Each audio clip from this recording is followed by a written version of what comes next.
All across this ancient world, there are things we can't explain.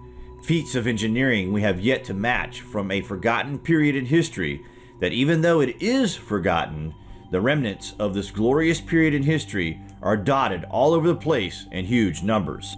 Thousands and thousands of giant stone structures weighing hundreds of tons and thousands of tons in some cases, all carved out of a single piece of rock before being apparently transported and raised into place without any clue as to how it was done. One such place that on the surface appears to be Roman in origin, but under further inspection we find that the foundations are what the Romans actually built upon, meaning that this place was already at this location before the Temple of Jupiter was built on top of it. This is the case of the Romans building upon the ruins of the gods. Wait till you hear this. How was it done is the age-old question. Well, whoever originally built the foundations at this temple were so advanced, and we can't stress this enough here, so advanced that we don't know or understand how these giant stones were carved, moved, and levitated into place. We simply don't know. Baalbek is an ancient Phoenician city located in what is now modern-day Lebanon, north of Beirut in the Bekaa Valley. Inhabited as early as 9000 BCE, Baalbek grew into an important pilgrimage site in the ancient world for the worship of the Phoenician sky god Baal and his consort Astarte, the queen of heaven. The name Baalbek means Lord Baal of the Bekaa Valley, by the way. The center of the city was a grand temple dedicated to Astarte and Baal, and the ruins of this early temple remain today beneath the later Roman temple of Jupiter, Baal. The cornerstones of the earlier temple have been found to weigh over 100 tons, and the retaining wall monoliths weigh each 300 tons, leaving present-day archaeologists, scientists, and historians mystified as to how the stones were moved, where from, and in what way they could have been manipulated into place. These blocks and another 3 of these enormous stones 1 mile from Baalbek, which weigh over 900 tons each, one thought to weigh in excess of an eye-watering 1,700 tons, are known today as the Baalbek stones and have been the subject of much debate, study, and conjecture over how they were moved and arranged. Further questions arise as to why such massive stones were necessary at the site and why the columns of the temple are also larger than they apparently needed to be. And of course, the obvious answer is the fact that we were either ignoring something of major importance, categorizing important historical texts as mythology, or we are missing the bigger picture completely with our arrogance.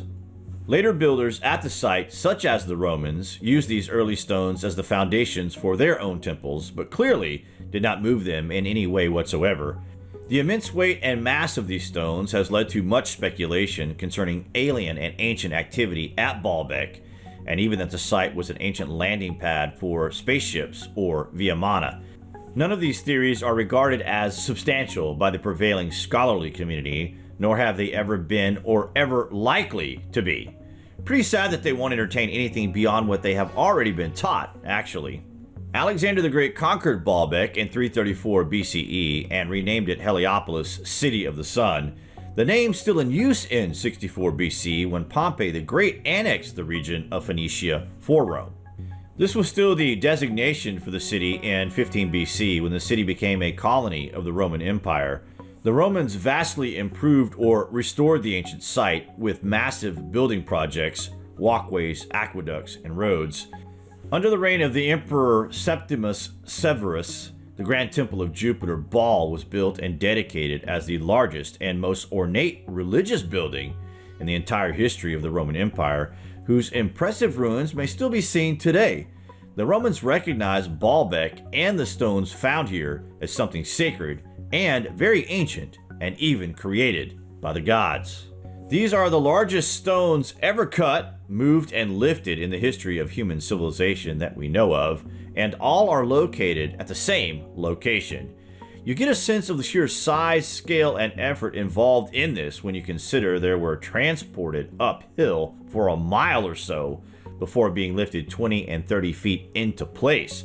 Logs would be crushed for a start, and even if they had rollers that would not break, 10,000 men dragging these things with ropes seems a bit crazy and does not make any logical sense. The simple fact is that this was beyond human comprehension during the Roman times, just like it is today, because just like the Great Pyramids of Egypt, this site is the remnants of an advanced civilization that dates back tens of thousands of years further than we were being forced to understand, and these sites across the globe are the surviving pieces of an ancient cataclysmic event that devastated an ancient culture on this planet as foretold in ancient text.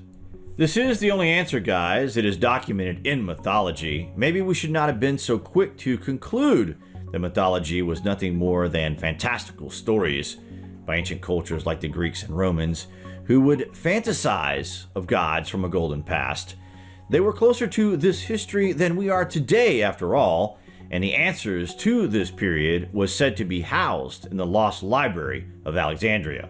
Once the largest library in the ancient world and containing works by the greatest thinkers and writers of antiquity, including Homer, Plato, Socrates, and many more, the Library of Alexandria is popularly believed to have been destroyed in a huge fire around 2,000 years ago, and its voluminous works lost.